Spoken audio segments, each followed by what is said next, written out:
I have with me Hayden McDougall, better known as Woman Propaganda. Woman Propaganda. I can't wait to find out what that means. He is an internet personality with over 1 million followers across all of social media platforms. Hayden, welcome. Welcome to the show. Thanks for having me, Jesse. Excited to be here. And so your show is, you're better known as Woman Propaganda. What does that mean?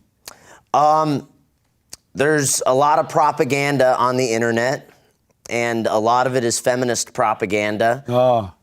Women talking about men are trash, and we need abortion, we need more abortion, all sorts of garbage out there. So I started posting on social media with the goal of debunking the internet's most viral feminist propaganda. So I'm at war with the feminists, but I've also leaned into racism as well. I say things that are racist. Right on. And that gets a lot of attention. attention. Are the feminists warring back? Are they after you for that?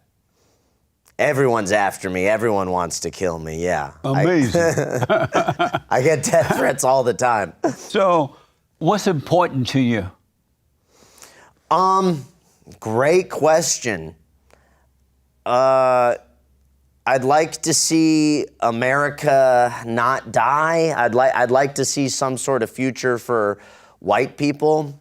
Right now what's happening is all the white countries are becoming black and brown, and no one seems to get it. No one seems to care. This country used to be 90% white. This country used to be safe. It used to be rich. Right. Now the country's almost 50% white. Pretty soon white people are going to be a minority in this country. And most people don't seem to care. White people don't even care. White people don't even think it's a bad thing. Is it that they don't care, or are they afraid to speak up and stuff? Both of that. I don't know the exact percentage. And maybe half of white people don't care / think it's a good thing. The older white people, white liberal boomers, they grew up in a white country, and they said, I don't want this for my children. This is too nice. I don't want my children and grandchildren to grow up in a white country. They should grow up in a multicultural, brown and black country with all sorts of different languages. So these white boomers sold out their white children and grandchildren. They did. And now we're heading towards a situation where in a couple decades, white people will be 20% of the U.S. population. Right now we're a hated minority. Soon we're going to be right now we're a hated majority. Soon we'll be a hated minority. Yeah. So when you ask me what do I care about, what I say is I'm not liberal or conservative. I'm not a Republican or a Democrat. I care about white people. That's my main concern. And I love everybody. I have black friends even. You have a black friend? Yeah, I have a black neighbor. Oh, yeah. And he's great. He pays his own rent. He's not on Section 8 housing vouchers. You're not a Republican or a Democrat? That's what I say, yeah. I'm very much not liberal. I used to call myself conservative, but I talk to conservatives and Republicans, and I tell them white people are disappearing. We're going to lose our country. And they call me racist for that. And I'm like, okay, well, I don't know what I am. So I'm definitely not liberal. Liberals are out here doing the gay pride parades, marching for abortion, let us kill our babies. Trying to get rid of ICE. ICE is trying to deport rapists, murderers, and these white liberals and non-white liberals get out and say, don't deport that child rapist. That's mean. It's unbelievable. It's a mess. Have you heard me say that there's a genocide happening upon white people in America today? I have. What do you think about that? You're right. I appreciate you saying it. No one else is willing to say it. That's mind-blowing to me that white people in their own country, because white people founded and created this country. Yeah. With the help of God. And they invited other people into their land And now they're allowing these people to commit genocide upon them. I know. And they even think it's a good thing. And if you're a white person and you say we're being genocided, you get called a racist. Well, that's fine. I know. Well, that's what I say. But they think when they call you a racist, they mean they think you should die. They want you to get the Charlie Kirk treatment, you know? They literally think racism is the worst sin you can commit. And these people move here. They get all these benefits. They get free housing. You saw that Somalian daycare scam. Yeah. I mean, these people move here. They hate white people, and they leech off of us, and they call us racist if we want to deport them. But do white people know or see that the genocide is happening and that it's happening in all of the white countries? Are they aware of that? Very few. Amongst the younger generations, I think the young guys my age and younger, a lot more of us see it. The boomers, the Gen X, our parents do not see it. They don't get it at all. It's hard for me to believe that they don't see it. How can you not? It's so apparent. White people being raped and robbed and knocked out in the streets and beat up on the bus, stabbed in the neck, all kinds of stuff. It's hard to believe they can't see that. If they do see it, they don't care or they don't think it's a bad thing. I know. Well, a lot of older white people are liberals. They literally think it is a good thing that white people are becoming a minority in this country. What do they expect to happen once the people of color take over? They think it'll be great. No more racism. They think we're all going to be one. We're all going to be brown. All the white people are going to race mix, intermarry. We'll all be brown. And then once white people are gone, we won't have to deal with racism anymore. Because they also say that only white people can be racist, you know? A lot of white people are retarded. I mean, they've been brainwashed to hate themselves, and they're screwing over their children and their grandchildren. Your white children and your grandchildren are going to grow up in a country that is dangerous for white people. Absolutely. It already is dangerous for white people. It's going to get worse. I see white young people getting beat up in high schools, on the buses. Yeah. I mean, and they're being attacked by the blacks. Yeah. Like a bunch of wild animals attack these one person. Yeah. One little skinny white guy, you got 3 or 4 or 5 beating up on this guy. No one cares. I know. And if the races were reversed, it would be headlines. Oh, yeah. It'd be everywhere. People would be in the streets marching to end racism. And the footage of that in reverse typically doesn't exist. Right. Because white people aren't violent like that. That's right. Absolutely. What's wrong with the blacks? Violent, lazy, evil is what's wrong with the blacks. And so, what a mess. And so what's the solution?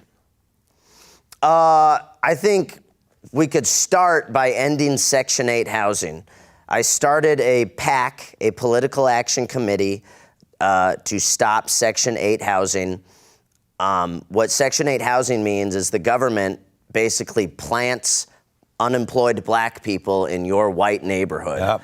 You got a beautiful white neighborhood, everyone pays their own rent, pays their own mortgage, and the government says, this neighborhood's too nice, this neighborhood needs unemployed black people. And that's what Section 8 is, or public housing. It comes in many forms, but they basically, and it's a serious problem in South Carolina.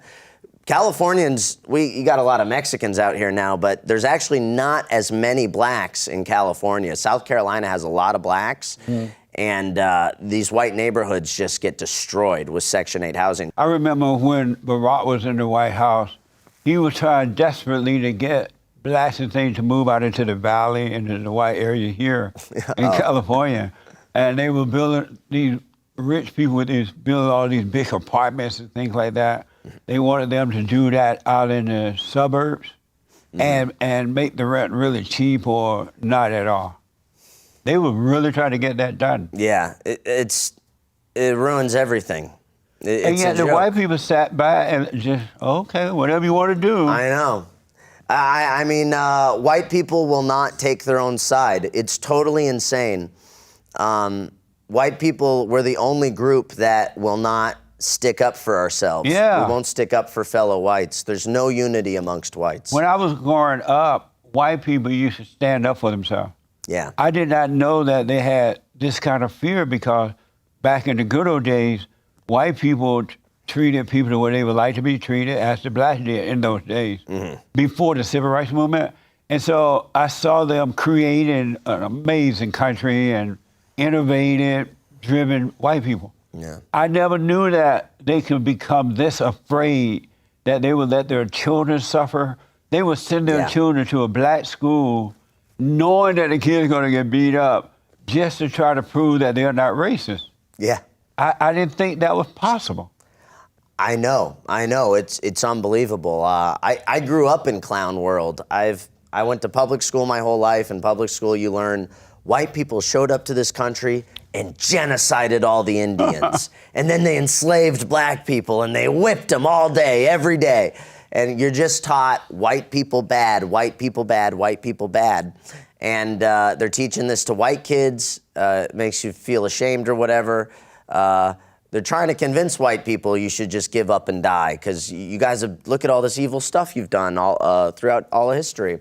And then all these black kids learn this stuff and they go along with it. And white people are evil. I'd be rich if it weren't for the white man keeping me down. What a mess. It's insane. It's a joke. And yeah, white people are scared. I mean, if you're white and you say the N-word, you can get murdered.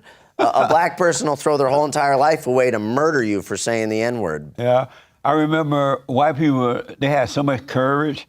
They had the KKK group. Remember the KKK? Oh, yeah.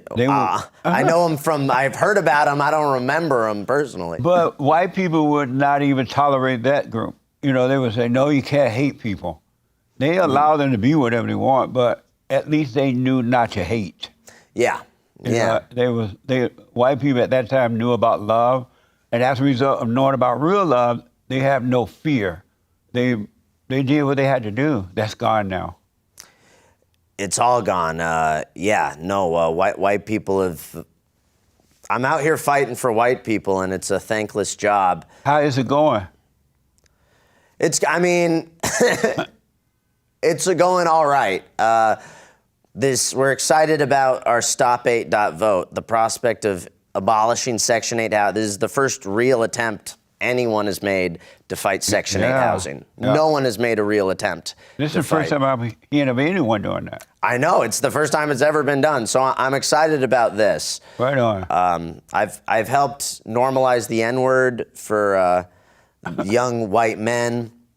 I said this in a video on Instagram, and it got 500 million views. And I think I really helped make a push to normalize white boys saying the N-word.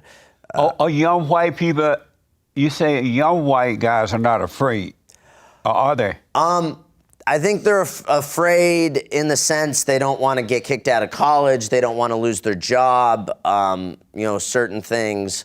But they don't believe the bullshit. They're not brainwashed. They're not ashamed of being white. They'll keep their mouth shut as to not get killed, because you'll literally get killed by some of these minorities for saying the wrong thing. But they don't feel ashamed. The white guilt is gone amongst the younger generations. And do the young white have black fatigue? Yes, yes, very much so. Oh yeah. Tell the people what is black fatigue. Black people are not very well behaved in this country. They commit a lot of crime. A lot of them are not working jobs. They're on Section 8 housing. They're not even paying their own rent.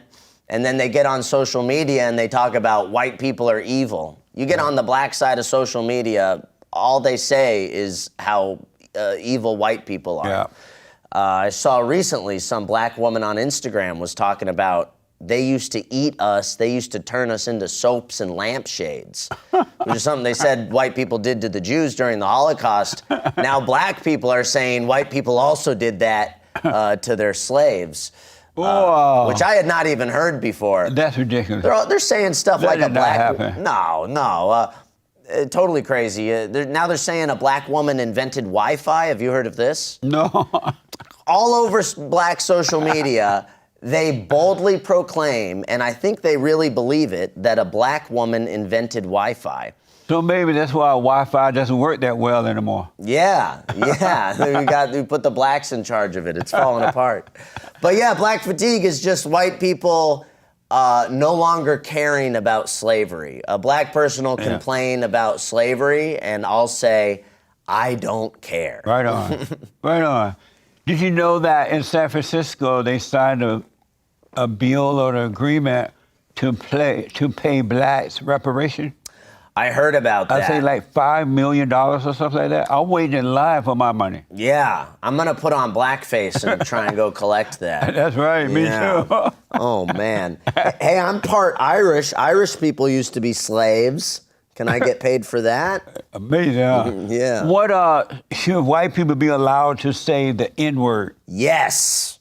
And have you ever picked cotton? Yes. What was that like? That was amazing. I loved it. I think picking cotton's a great time. Very satisfying. Do we need more white babies? Yes.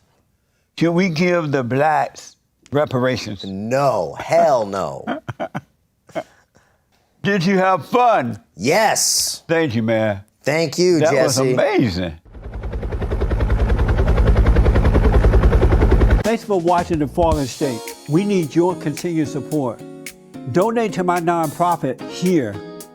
Subscribe and like the videos here. And tell everybody and their mama about the show.